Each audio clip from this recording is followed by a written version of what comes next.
These orange fluorescent lines here are sodalite veins. Brine moving through the rock at high temperatures tells me that rare earth elements are nearby, the things that go into electric vehicle motors.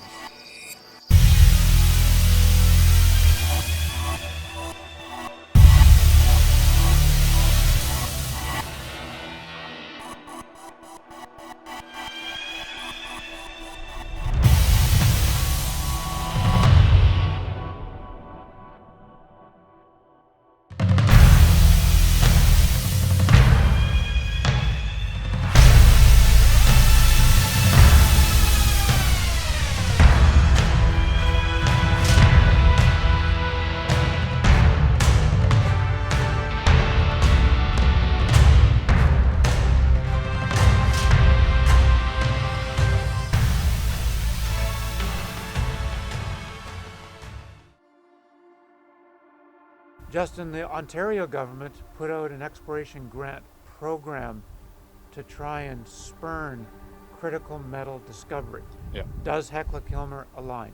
absolutely. I think I was one of the first people to apply for that grant. It's called the Ontario Junior Exploration Program. And we got funding right away, $200,000 in the bank. I applied for a second round. They actually, they didn't give it to us right away because we were so keen and got that first one so quickly. They've since expanded the funding, and we were the first on the list to get that second batch, another $200,000 coming into the bank to support our exploration, to make sure that this happens in Ontario so that it can join that supply chain. Yeah.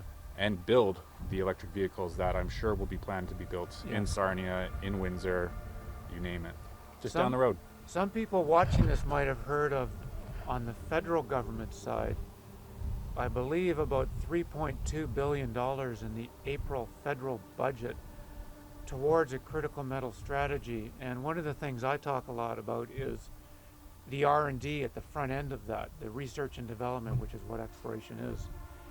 And most of that money in the federal budget is about downstream plants in places like Sudbury and Sarnia. But this is about the raw material supply for those bigger, grandiose ideas around downstream industries. Is that fair? Yeah, absolutely. And I think a lot of the value add in the Canadian economy comes from manufacturing, from raw materials to finished products.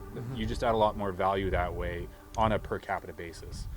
But mining has always been the backbone of Canadian economy.